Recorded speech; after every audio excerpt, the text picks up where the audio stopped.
Nanti di hari kiamat, hal yang pertama sekali yang bersangkutan dengan diri kita adalah hal yang menyangkut dengan keluarga dan anak-anak katanya. Untuk urut kiamat yang pun tat-tat katanya oleh Allah, yang pun tat-tat genilai dan gecek oleh Allah, yaitu bagaimana keluarga dan anak-anak katanya di saat katanya dalam dunia. Fayukifunahu baina yadallah. Maka saat itu le getanyo ngan keluarga getanyo, le getanyo ngan anak-anak getanyo berdiri di hadapan Allah Subhanahu wa taala. Maka pada saat itu anak dan keluarga kita berkata kepada Allah, yaquluna khudh Rabbuna khudh. Ya Allah, berikanlah kepada kami, khudh lana bihaqqina minhu. Ya Allah, berikanlah kepada kami hak-hak kami yang ada pada orang tua kami selama kami di dunia. Keluarga getanyo, anak getanyo dilake ba Allah Subhanahu wa taala untuk di hari kiamat, pupu yang menjadi hak-hak mereka.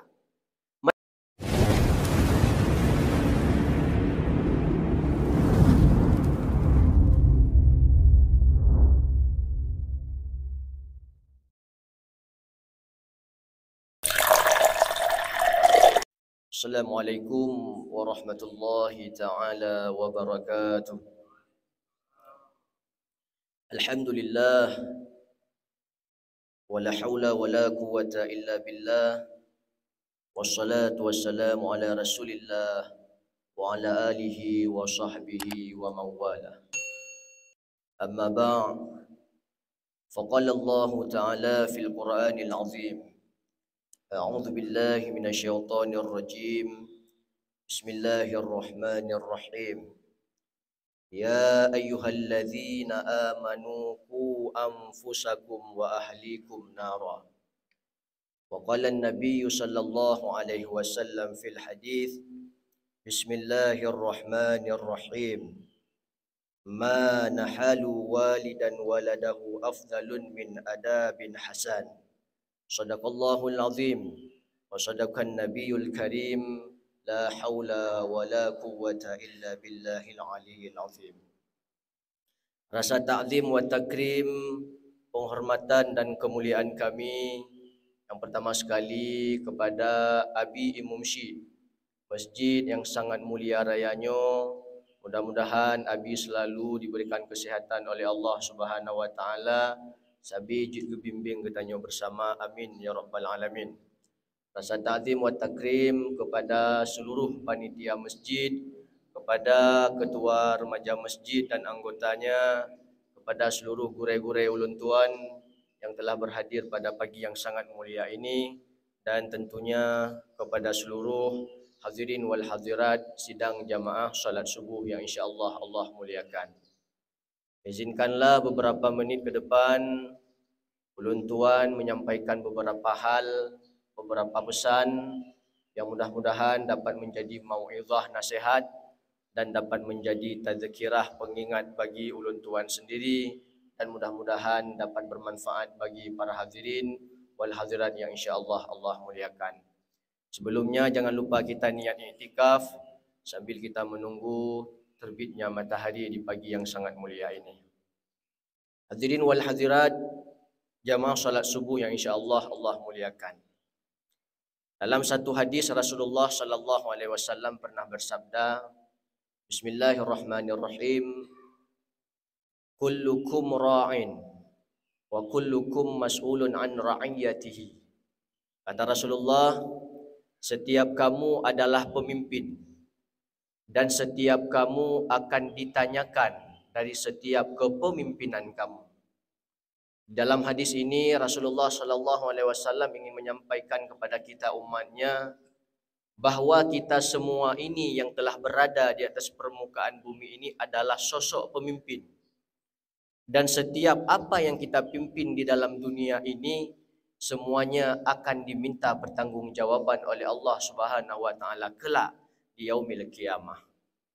Mulai kita memimpin diri kita sendiri, kita memimpin keluarga kita memimpin bawahan ataupun staf bawahan kita, ataupun kita memimpin rakyat dan masyarakat kita. Mandum-mandum katanya orangnya merupakan sosok pemimpin. Maka semuanya akan ditanya oleh Allah Subhanahu wa taala nanti di yaumil qiyamah. Apa, bagaimana, mengapa, berapa dan di mana mandum akan ditanya oleh Allah Subhanahu wa taala di saat kita pernah memimpin di dalam dunia. Wadai katanya untuk di hari kiamat tidak ada seorang pun yang akan luput daripada penilaian Allah Subhanahu wa taala. Tidak ada sedikit pun yang akan luput daripada pandangan Allah di saat kita dunia. Pemantang yang katanya puput di dalam dunia, pemantang yang katanya pegah di dalam dunia, semuanya akan dinilai oleh Allah Subhanahu wa taala nanti di yaumil qiyamah. Bahkan saat itu merupakan hari yang menjadi pengadilan dengan seadil-adilnya. Setiap balasan akan dibalas, baik itu berupa kebaikan maupun berupa keburukan. Karena Allah Subhanahu wa taala mengatakan di dalam firman-Nya, "Fal yauma la tuzlamu nafsun syai'a wa la tujzauna illa bima kuntum ta'malun." Pada hari itu hana seorang pun manusia yang terasa dizalimi. Tidak ada pun manusia yang dizalimi sedikit pun, karena pada saat itu semuanya akan dibalas sesuai dengan apa yang ia lakukan semasa di dalam dunia. Itulah hari kiamat. Hari yang menjadi pengadilan dengan seadil-adilnya. Tidak ada luput sedikit pun apa yang kita lakukan di dalam dunia. Meskipun di saat di dalam dunia kita pernah terbebas, pernah terlepas daripada kesalahan-kesalahan yang kita lakukan selama kita memimpin. Hadirin sidang pendengar yang insya Allah muliakan. Dari seluruh kepemimpinan semasa udip katanya di dalam dunia, mungkin kepemimpinan yang menyangkut dengan diri kita sendiri merupakan kepemimpinan yang sangat mudah untuk kita bertanggung jawab nanti di yaumil qiyamah. Akan tetapi hubungan kepemimpinan antara sosok keluarga, orang tua dan anak-anaknya, sosok ayah dengan istri dan anak-anaknya, dan juga hubungan pimpinan antara seorang atasan dengan bawahannya maupun hubungan pimpinan antara seorang pemerintah dengan rakyat dan masyarakatnya merupakan kepemimpinan yang sangat sulit dan besar nanti kita pertanggungjawabkan di hari kiamat. Karena berdampak dan berhubungan berkonsekuensi dengan orang lain. Dalam dunia katanya nata ibadah kepada Allah Subhanahu wa taala. Kita pernah melakukan ibadah badaniah. Semasa dalam dunia katanya nata sembahyang. Selama di dunia kita pernah berpuasa, pernah melakukan ibadah-ibadah yang menyangkut dengan diri kita. Maka semua itu akan dibalas hanya kepada diri kita. Han gebalah dan berpengaruh kepada orang lain. Menyoleh katanya nata pubut ibadah, maka Allah Ta'ala akan membalasnya dengan nilai pahala. Nata tinggai, maka akan gebalah dengan nilai dosa hanya untuk diri kita sendiri. Tetapi selama di dalam dunia, apa yang pernah kita berikan dan pernah kita lakukan terhadap orang-orang yang menjadi di bawah kepemimpinan kita, juga itu sangat berdampak kepada diri kita dan sangat berpengaruh dengan orang lain. Sungguh sangat menyayangkan Bapak Ibu sekalian. Tegedi legetanyo lam donyanya merupakan sosok sidro urung yang beribadah. Tanyo merupakan sosok urung yang dekat dengan Allah Subhanahu wa taala. Antara getanyo dengan Allah memiliki hubungan yang erat, memiliki hubungan yang dekat. Tetapi antara getanyo dengan Gob yang menyangkut dengan kepemimpinan tanyo hanaget, maka sungguh sangat-sangat disayangkan untuk di hari kiamat semua itu akan sangat berdampak bagi diri getanyo. Di dalam kitab Ihya Ulumuddin, Imam Al-Ghazali pernah menyampaikan. Di situ Imam Al-Ghazali menyampaikan, inna awwala yata'allaku birrijal yaumal qiyamah ahluhu wa waladuhu. Nanti di hari kiamat hal yang pertama sekali yang bersangkutan dengan diri kita adalah hal yang menyangkut dengan keluarga dan anak-anak kita. Untuk urut kiamat yang pun tat-tat ketanya oleh Allah, yang pun tat-tat genilai dan gecek oleh Allah, yaitu bagaimana keluarga dan anak-anak ketanya di saat ketanya dalam dunia. Fayuqifunahu baina yadallah. Maka saat itu le ketanya dengan keluarga ketanya, le ketanya dengan anak-anak ketanya berdiri di hadapan Allah Subhanahu wa taala. Maka pada saat itu anak dan keluarga kita berkata kepada Allah, yaquluna khudh Rabbuna khudh, ya Allah berikanlah kepada kami, khudh lana bihaqqina minhu, ya Allah berikanlah kepada kami hak-hak kami yang ada pada orang tua kami selama kami di dunia. Keluarga ketanya, anak ketanya dilake ba Allah Subhanahu wa taala untuk di hari kiamat pupu yang menjadi hak-hak mereka.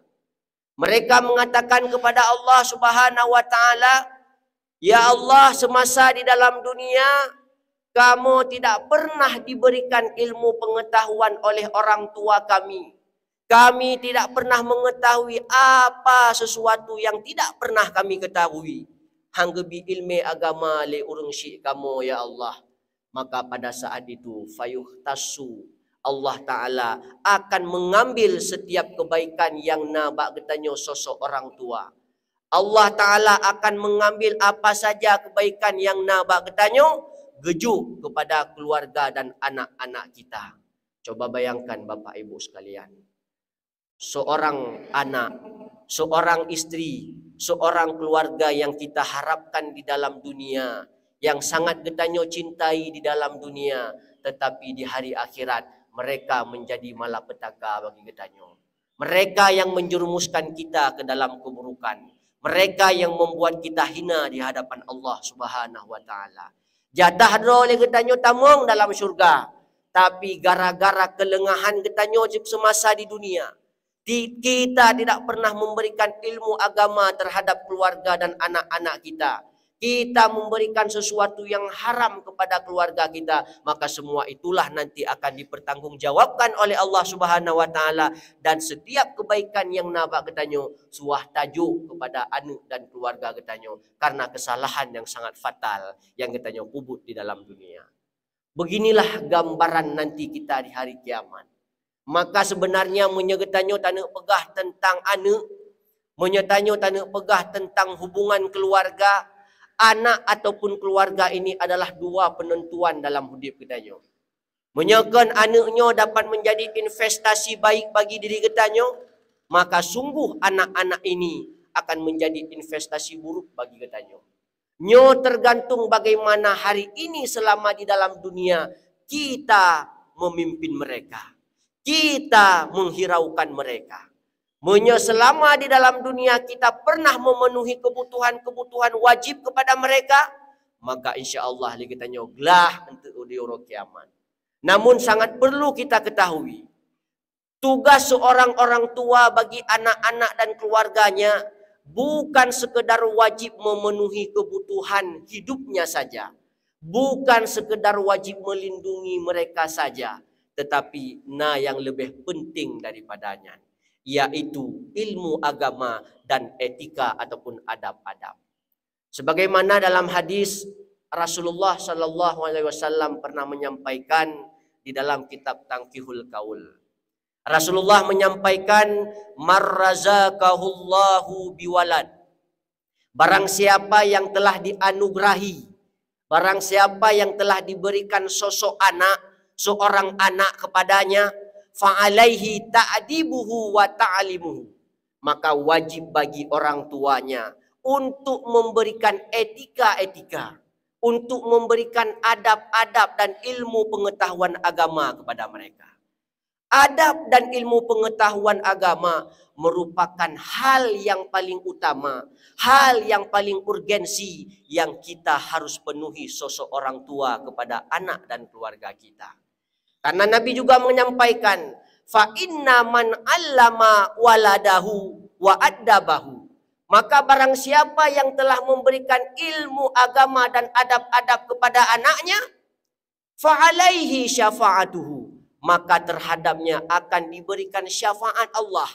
Dengan anak tersebutlah akan menjadi kebaikan bagi ketanyo semasa dalam dunia dan menjadi kebaikan untuk tanyo di hari akhirat.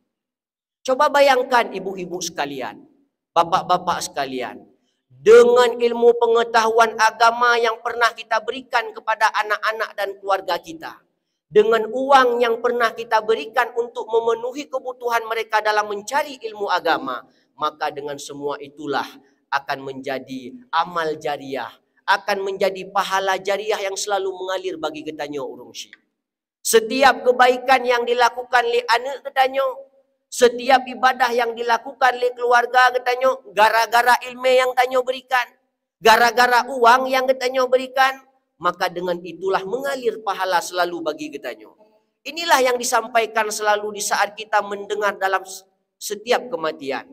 3 yang tidak akan terputus di saat orang telah meninggal. Lain putuh mandum. Apapun pekerjaan yang pernah dilakukan dalam dunia putus sampai ia telah mati. Salah satu daripada 3 yang han putuh-putuh, sabi mengalir, sabi berdampak berkonsekuensi bagi orang yang melakukannya adalah anak soleh yang selalu mendoakan orang tuanya. Anak yang soleh tidak mungkin, kata ulama, akan menjadi soleh kalau tidak kita berikan ilmu agama. Syarat untuk memenuhi kesalehan seseorang, ia harus mengetahui tentang ilmu agama. Maka dengan getanyo tabri ilmu agama kepada anak-anak getanyo, anak tanyo nyan ke akan menjadi syafaat bagi getanyo di dunia, anak nyan ke akan menjadi syafaat bagi getanyo untuk di hari akhirat. Anak itulah yang akan membawa kita ke dalam syurga Allah Subhanahu wa taala, sebagaimana harapan dan doa yang sabi-sabi tanyo laki ba Allah. Namun ada satu lagi yang harus sangat kita perhatikan, menjadi kewaspadaan bagi getanyo, menjadi suatu bahan renungan bagi ketanyo. Rasulullah menyambung daripada hadis tersebut, faman taraka jahilan, faman taraka waladan jahilan, maka barang siapa meninggalkan anaknya dalam keadaan bodoh, dalam keadaan tidak memiliki ilmu agama, kana kullu dzambin fa'alahu alaihi, kata Rasulullah, maka setiap dosa-dosa yang dilakukan oleh anak tersebut akan berdampak dosanya kepada orang tuanya. Nyu yang yang setiap dosa yang pernah dilakukan selama hidup anak ketanyo, gara-gara hana tabi ilmu agama, anak ketanyo hana debu nyan salah, anak ketanyo hana debu nyan dosa, maka setiap dosa yang ia lakukan akan berdampak bagi diri ketanyo. Nyo yang sangat ketanyo khawatirkan, inilah yang kita katakan tadi, anak menyekan menjadi investasi baik bagi ketanyo, maka anak tersebut akan menjadi investasi buruk bagi ketanyo. Semua itu tergantung bagaimana kita mendidik mereka, bagaimana tanggung jawab yang kita penuhi bagi mereka. Maka tanyo nak banding ibu-ibu sekalian, kalau kita mau membandingkan segala fasilitas-fasilitas mewah dan banyak yang pernah kita berikan selama hidup, tidak ada nilai apa-apanya dengan akhlak yang pernah kita berikan kepada anak-anak ketanyo. Mobil mewah, kendaraan mewah, HP mewah, uang jajan banyak, tempat yang mewah yang pernah kita berikan kepada anak-anak kita, tidak ada nilai apa-apanya tanpa dengan adanya ilmu pengetahuan agama yang pernah kita berikan kepada mereka. Karena dalam hadis juga Rasulullah pernah menyampaikan, manahalu walidun waladahu afdalun min adabin hasan. Tidak ada sesuatu pun pemberian yang diberikan oleh orang tua kepada anaknya yang lebih baik daripada satu keadaban yang bagus. Satu keadaban yang bagus yang pernah kita berikan kepada anak kita, itulah yang paling bernilai tinggi. Itulah yang paling utama. Itulah yang paling afdal ketimbang daripada pemberian-pemberian yang berbentuk materi dunia saja. Maka tidak ada gunanya materi-materi dunia tersebut tanpa kita pernah memberikan ilmu agama dan adab-adab kepada anak kita. Satu keadaban yang baik lebih utama daripada semua itu. Maka hadirin sekalian, terkadang dengan fasilitas duniawi yang pernah kita berikan, yang pernah kita penuhi kepada keluarga dan anak-anak kita, dengan itulah mereka makin jauh dengan Allah. Dengan itulah kadang-kadang mereka tidak mengenali kita sebagai sosok orang tuanya. Maka oleh karena itu, antara kebutuhan hidupnya dengan ilmu agama merupakan hal yang harus kita padukan. Merupakan hal yang harus kita setarakan. Jangan ada kita hanya memfokuskan memberikan hal-hal duniawi, sedangkan hal yang menyangkut dengan akhirat sama sekali tidak pernah kita berikan kepada mereka. Hadirin wal hadirat sidang pendengar yang insya Allah Allah muliakan. Terlebihnya masa, coba kita melihat hari ini Bapak Ibu sekalian. Coba kita membuka mata kita. Coba kita membuka pendengaran kita. Bagaimana situasi yang sedang terjadi hari ini di tempat kita. Bagaimana krisis-krisis demoralisasi yang sedang terjadi uronyo di Aceh. Berbagai macam bentuk degradasi moral yang sedang terjadi uronyo di Aceh. Berakon hantom tadi katanya. Berakon hantom tak kala natanya tapi uronyo kateka bak katanya watanya. Beberapa hari yang lalu kita mendengar di berita masuknya ajaran sesat di tempat kita. Beberapa hari yang lalu lagi terjadinya prostitusi ataupun zina yang menjadi ajang mencari cuan di situ. Beberapa hari yang lalu lagi bahkan sampai hari ini judi online belum bisa dimusnahkan dari kehidupan kita. Jahit-hat bentuk degradasi moral yang sedang terjadi hari ini di Aceh. Semuanya menargetkan generasi-generasi kita. Semua kalangan tersentuh dengan hal-hal yang buruk tersebut. Maka disinilah perlunya sosok pemimpin, sosok pimpinan. Pimpinan di sini bukan serta-merta kepada pemerintah saja, tapi diri kita sendiri adalah pemimpin tersebut. Diri kita seorang orang tua adalah pemimpin tersebut. Getanyo suami adalah pemimpin tersebut.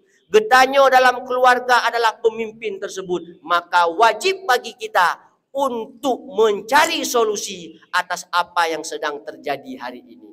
Kan urusannya urusan pemerintah saja, tapi urusan kita bersama. Coba hari ini kita saling berfikir.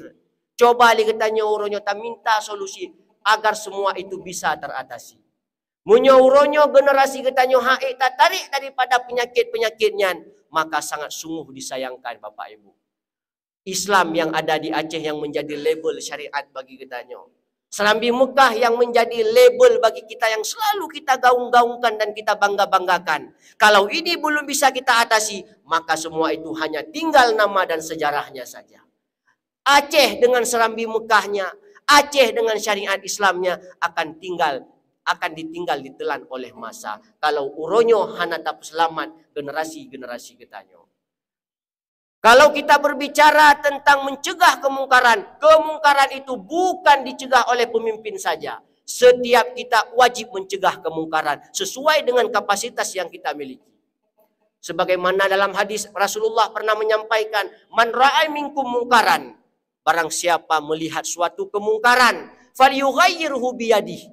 Yang pertama sekali hendaknya ia dapat mengubah, dapat memindahi kemungkaran-kemungkaran tersebut dengan tangannya.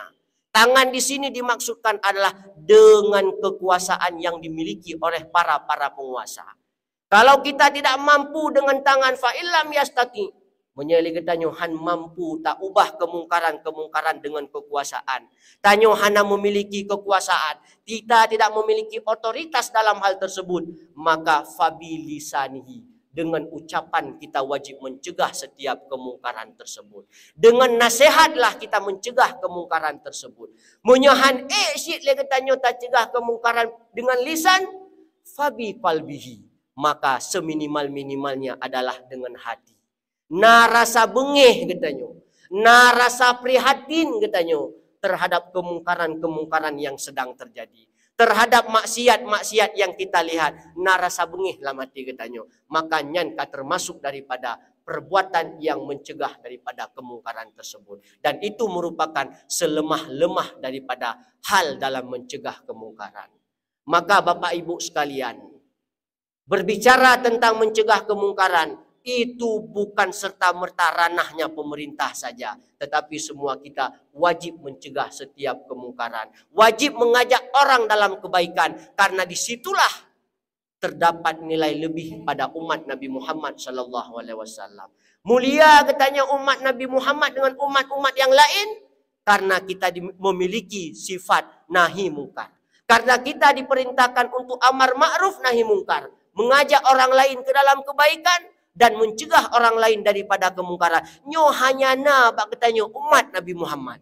Tidak ada pada umat-umat yang lain. Maka apabila nyo gagadah bak katanya umat Nabi Muhammad, maka secara tidak langsung, secara tidak sadar, le getanyo tengah tak pegadah hal yang baik yang bernilai bak diri getanyo.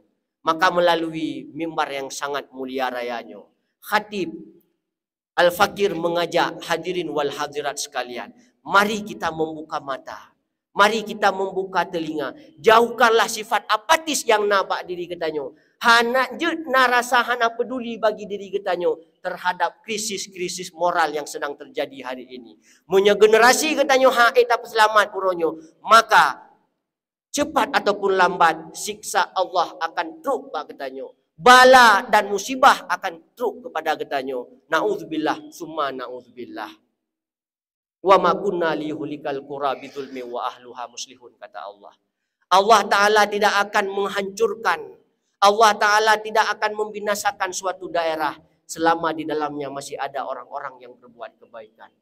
Selama getanyo tatim sabi mengajak orang dalam kebaikan, selama getanyo tatim sabi mencegah kemungkaran, maka itulah yang menyebabkan hilangnya bala pak getanyo.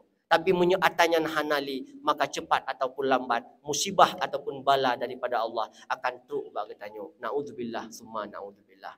Maka hari ini marilah kita membuka mata, mari kita sadarkan diri kita. Tanyo uronyo tapi ki handruh keluarga getanyo di sini. Handruh anu tanyo dalam hal-halnya, tapi ingat, Kalau hari ini kita tidak bisa menumpas semua itu, cepat ataupun lambat menyekan anak katanya uku, cucu katanya akan terjerumus ke dalam hal demikian. Na'udzubillah summa na'udzubillah. Maka si gede Al-Fakir mengajak kepada seluruh hadirin wal hadirat sekalian, mari kita sama-sama mencari solusi atas apa yang sedang terjadi hari ini. Karena hakikatnya semua kita adalah pemimpin dan setiap kita akan diminta pertanggungjawaban oleh Allah Subhanahu wa taala kelak di hari kiamat. Yo kementeng yang dapat ulun tuan sampaikan berhubung waktu yang begitu singkat. Hadanallah wa iyyakum ajmain. Assalamualaikum warahmatullahi taala wabarakatuh.